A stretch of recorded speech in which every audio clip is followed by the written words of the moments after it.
Hi friends, welcome back to my channel, your online teacher. അപ്പോൾ എല്ലാവരും request ചെയ്ത ഒരു വീഡിയോ ആണ് ഈ ഒരു വീഡിയോ. റിയലൈസേഷൻ അക്കൗണ്ടും പാർട്ട്നേഴ്സിന്റെ ക്യാപിറ്റൽ അക്കൗണ്ടിനെ പ്രിപ്പറേഷൻ. ഇത് വളരെ ബുദ്ധിമുട്ടാവുന്ന കാരണം സ്കിപ്പ് ചെയ്യുന്ന ഒരുപാട് പേരുണ്ട്. ഇത്തവണ നമുക്ക് അങ്ങനെ സ്കിപ്പ് ചെയ്യാൻ പറ്റില്ല. കാരണം 6 മാർക്കിന് 3 ചോദ്യം തന്നിട്ട് അതിൽ 2 എഴുതാൻ പറയുന്നതിൽ ഒന്ന് റിവാലുവേഷനും ഒന്ന് റിയലൈസേഷനും എന്തായാലും ഉണ്ടാകും. അപ്പോൾ നമ്മൾ എന്തായാലും പഠിച്ചിട്ട് പോകണം. അത്ര ബുദ്ധിമുട്ടൊന്നുമില്ല മിസ്. ഏറ്റവും സിമ്പിൾ ആയിട്ട് ഒരു ജേർണൽ എൻട്രി ഇല്ലാതെ തന്നെ എങ്ങനെ ഇത് പഠിക്കാമെന്നുള്ളത് കാണിച്ചു തരാം. ഓക്കെ, അപ്പോൾ നമുക്ക് ഇങ്ങനെ ഒരു ബാലൻസ് ഷീറ്റ് തന്നിട്ടുണ്ട്. ക്രെഡിറ്റേഴ്സിന്റെ ബാങ്ക് ലോണിന്റെ ക്യാപിറ്റൽസിന്റെ ക്യാഷിന്റെ bank stock furniture debtors plant and machinery ഒക്കെ ഉണ്ട്. ഓക്കെ, അഡ്ജസ്റ്റ്മെന്റ്സിൽ എന്താ പറഞ്ഞിരിക്കുന്നത്? ഫേം ഡിസോൾവ് ചെയ്യുന്നു. ഡിസോൾവ് ചെയ്തപ്പോൾ അസറ്റ് വിറ്റ് കിട്ടിയത് സ്റ്റോക്കിന്റെ value plant and machinery furniture ക്രെഡിറ്റേഴ്സിന് നമ്മൾ പേ ചെയ്ത് 10% കുറച്ചിട്ടാണ്. റിയലൈസേഷൻ എക്സ്പെൻസ് 2500 രൂപയാണ് വന്നിരിക്കുന്നത്. സോ ഇത് വെച്ചിട്ട് നമുക്ക് പെട്ടെന്ന് റിയലൈസേഷൻ അക്കൗണ്ട് പ്രിപ്പയർ ചെയ്യാം. അപ്പൊ റിയലൈസേഷൻ അക്കൗണ്ട് പ്രിപ്പയർ ചെയ്യുമ്പോൾ അതിൽ ആദ്യത്തെ സ്റ്റെപ്പ് എന്ന് പറയുന്നത് നിങ്ങൾ ഇവിടെ എഴുതിയിരിക്കുന്ന ഈ അസറ്റുകളൊക്കെ ഇപ്പുറം ഓപ്പോസിറ്റ് സൈഡിലേക്ക് റിയലൈസേഷന്റെ ഈ സൈഡിലേക്ക് എഴുതണം. അതാണ് ഫസ്റ്റ് സ്റ്റെപ്പ്. അങ്ങനെ എഴുതുമ്പോൾ എന്ത് എഴുതണ്ട? Cash at bank, cash in hand, profit and loss, debit balance എന്നിങ്ങനെ ഐറ്റംസ് ക്വസ്റ്റ്യനിൽ ഉണ്ടെങ്കിൽ അത് എഴുതണ്ട. കാരണം എന്താ? ഈ അസറ്റ് നമ്മൾ റിയലൈസേഷനിലേക്ക് ട്രാൻസ്ഫർ ചെയ്യുന്ന എന്തിനു വേണ്ടിയിട്ടാന്ന് പറയാം? അസറ്റ് വിൽക്കാനാ. ബാങ്ക് വിൽക്കാനുണ്ടോ? ഇല്ല. ക്യാഷ് വിൽക്കാനുണ്ടോ? ഇല്ല. പ്രോഫിറ്റ് ആൻഡ് ലോസിലെ നഷ്ടം വിൽക്കാനുണ്ടോ? ഇല്ല. അപ്പൊ അതൊന്നും വേണ്ട. അതാണ് അതിന്റെ പിന്നിലുള്ള ഐഡിയ. സോ ഇവിടെ നമ്മൾ എന്തൊക്കെ ട്രാൻസ്ഫർ ചെയ്യണ്ട? അപ്പൊ ബാങ്ക് ട്രാൻസ്ഫർ ചെയ്യണ്ട, ബാക്കിയെല്ലാം നമുക്ക് ട്രാൻസ്ഫർ ചെയ്യാനുള്ളതാണ്. So stock 20,000, furniture 50,000, debtors 10,000, plant and machinery 1,00,000. അത് അങ്ങനെ തന്നെ എന്ത് ചെയ്യണം? നമ്മൾ റിയലൈസേഷൻ്റെ ഇവിടെ കിടക്കുന്നത് റിയലൈസേഷൻ ഇങ്ങോട്ടേക്ക് വേണം നമ്മൾ ട്രാൻസ്ഫർ ചെയ്യാൻ വേണ്ടിയിട്ട്. സോ ഇതാണ് നമ്മുടെ റിയലൈസേഷൻ. റിയലൈസേഷൻ ഇങ്ങോട്ടെന്ന് പറയുമ്പോൾ ഇവിടെയാണ് നമ്മൾ എഴുതേണ്ടത്. സോ ഓരോന്നോരോന്നായിട്ട് നമുക്ക് പെട്ടെന്ന് എഴുതാം. So stock 20,000, furniture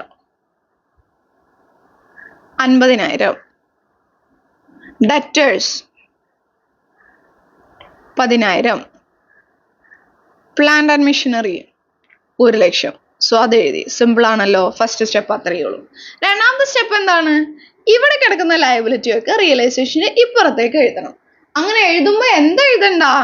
partners capital അക്കൗണ്ടും ജനറൽ റിസർവും പിന്നെ എന്തെങ്കിലും ഫണ്ട് ഒക്കെ ഉണ്ടെങ്കിൽ അതൊന്നും എഴുതണ്ട. എന്തുകൊണ്ടാ അത് എഴുതണ്ടാത്തെ? നമ്മൾ ഇവിടെ കിടക്കുന്ന ലയബിലിറ്റീസ് പേ ചെയ്യാൻ വേണ്ടിയിട്ടാണ് റിയലൈസേഷനിലേക്ക് മാറ്റുന്നത്. പാർട്ട്നേഴ്സിന് നമ്മൾ പേ ചെയ്യേണ്ട ആവശ്യമില്ല. റിസർവ് ഫണ്ട് എന്ന് വെച്ചാൽ ലാഭം, അതും പേ ചെയ്യാനുള്ളതല്ലല്ലോ. അതുകൊണ്ടാണ് അത് രണ്ടും മാറ്റാത്തത്. അപ്പൊ പിന്നെ ബാക്കി എന്തൊക്കെയാണ്? ക്രെഡിറ്റർ 15,000, ബാങ്ക് ലോൺ 17,500 ആണ് നമുക്ക് മാറ്റാനുള്ളത്. അത് റിയലൈസേഷന്റെ ഈ സൈഡിലേക്ക് മാറ്റാം. അതായത് റിയലൈസേഷൻ ഈ സൈഡ് എന്ന് പറയുമ്പോൾ ഓപ്പോസിറ്റ് സൈഡ് ഇപ്പുറത്താണല്ലോ വരുന്നത്. സോ അവിടേക്ക് മാറ്റാം. അപ്പൊ നമുക്ക് എഴുതാം ക്രെഡിറ്റേഴ്സ് 15,000, ബാങ്ക് ലോൺ 17,500. ഓക്കെ, അത് മാറ്റി. ഇനി ഇവിടെ നോക്കിയാൽ മതി കേട്ടോ. ഇനി എന്ത് ചെയ്യാം? അടുത്ത സ്റ്റെപ്പ് എന്ന് പറയുന്നത് നമ്മൾ ഈ എഴുതി വെച്ചിരിക്കുന്ന അസറ്റ് ഉണ്ടല്ലോ, stock, furniture, debtors, plant and machinery, ഇത് 4 വിറ്റു എന്ന് പറഞ്ഞ് ഇപ്പുറം ഓപ്പോസിറ്റ് സൈഡിലേക്ക് എഴുതാം. ഓക്കെ, വേറെ ഒന്നും ചിന്തിക്കേണ്ടത്, ഇങ്ങോട്ടേക്ക് എഴുതാം. അപ്പൊ ഇങ്ങോട്ടേക്ക് എഴുതുമ്പോൾ ആദ്യം സ്റ്റോക്ക് ആണ് അല്ലെ. സ്റ്റോക്കിന് എന്താ സംഭവിച്ചതെന്ന് അഡ്ജസ്റ്റ്മെന്റിൽ പറഞ്ഞിട്ടുള്ളത് നോക്കാം. സ്റ്റോക്കിന് എന്താ സംഭവിച്ചത്? സ്റ്റോക്ക് 15,000 ആണ് ഇപ്പോൾ വാല്യൂ. ഓക്കെ, അപ്പോൾ നമ്മൾ ഇവിടേക്ക് എഴുതുമ്പോൾ ബൈ ബാങ്ക് എന്ന് പറഞ്ഞ് എഴുതുന്നത്, അതായത് സ്റ്റോക്ക് വിറ്റു. ഓക്കെ, സ്റ്റോക്ക് വിറ്റ് 15,000 കിട്ടി എന്നാണ് ഇതിന്റെ അർത്ഥം. ഇനി അതേപോലെ ഫർണിച്ചർ എന്താ പറ്റിയിരിക്കുന്നത്? ഫർണിച്ചർ വിറ്റ് 55,000 ആണ് കിട്ടിയത്.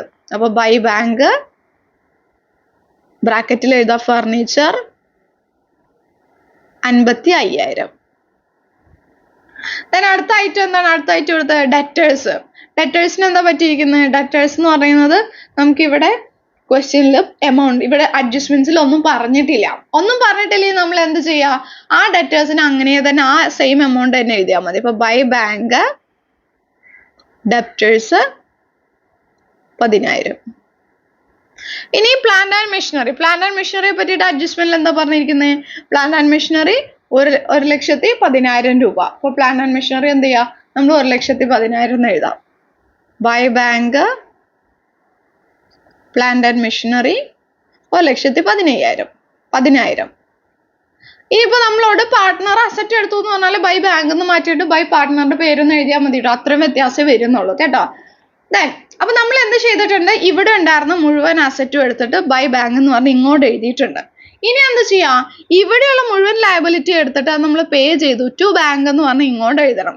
അപ്പൊ ഇങ്ങോട്ട് എഴുതുമ്പോൾ നമ്മൾ നോക്കണം, നമ്മൾ ക്വസ്റ്റ്യൻ നോക്കണം ആദ്യത്തെ ക്രെഡിറ്ററെ പറ്റിയിട്ട് എന്താ ഇവിടെ പറയുന്നത്, ക്രെഡിറ്റർക്ക് നമ്മൾ 10% കുറച്ചിട്ടാണ് കൊടുത്തുള്ളൂ. അതായത് 15,000ന്റെ 10% എന്ന് പറയുമ്പോൾ 1,500. സോ 1,500 രൂപ കുറച്ചിട്ടാണ് ക്രെഡിറ്റേഴ്സിന് കൊടുത്തിട്ടുള്ളൂ. അപ്പൊ നമ്മൾ ഇതാ എഴുതാണ് ടു ബാങ്ക് പണം കൊടുത്തു. ആർക്കാണ് കൊടുത്തത്, ക്രെഡിറ്റേഴ്സിനാണ് കൊടുത്തത്. ക്രെഡിറ്റേഴ്സിന് എത്ര കൊടുത്തു, 15,000-ൽ നിന്നും 1,500 കുറച്ചിട്ട് 13,500 കൊടുത്തിട്ടുള്ളൂ. ഇനി അടുത്തത് എന്താണ്, ബാങ്ക് ലോൺ അല്ലെ.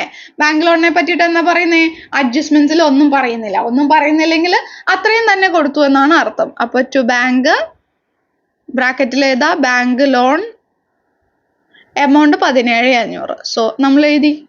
പിന്നെ ഈ അഡ്ജസ്റ്റ്മെന്റ്സിൽ വേറെ എന്തെങ്കിലും പറയുന്നുണ്ടോ നോക്കാം. അഡ്ജസ്റ്റ്മെന്റിൽ ഒരു കാര്യം കൂടി ഇവിടെ പറയുന്നുണ്ട്, റിയലൈസേഷൻ എക്സ്പെൻസ് ഒരു 2,500 രൂപ വന്നിട്ടുണ്ട് എന്നുള്ളത്.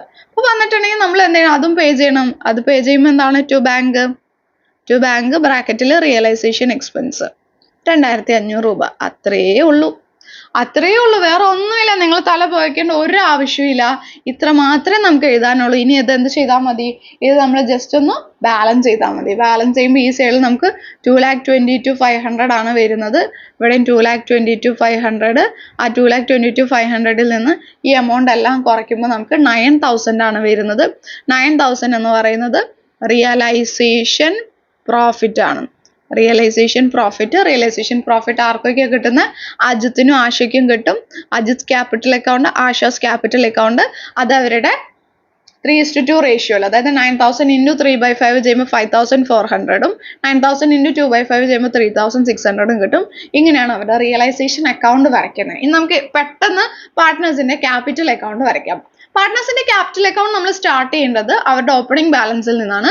ഓപ്പണിംഗ് ബാലൻസ് നമുക്ക് ദാ ഇവിടെ നിന്ന് കിട്ടും. ദാ ഇവിടെ കിടക്കുന്നുണ്ട് 1,50,000.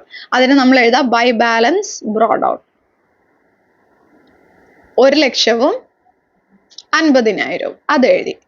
ഇനി റിസർവ് എന്തെങ്കിലും ഉണ്ടോ എന്ന് നോക്കാം. ചോദ്യത്തിൽ റിസർവ് ഇല്ല. റിസർവ് ഉണ്ടെങ്കിൽ നമ്മൾ എന്ത് ചെയ്യണം, ബൈ ജനറൽ റിസർവ് എന്ന് പറഞ്ഞിട്ട് ഇവിടെ എഴുതണം. പക്ഷെ ഇവിടെ റിസർവ് ഇല്ലാത്തതുകൊണ്ട് റിസർവ് എഴുതണ്ട.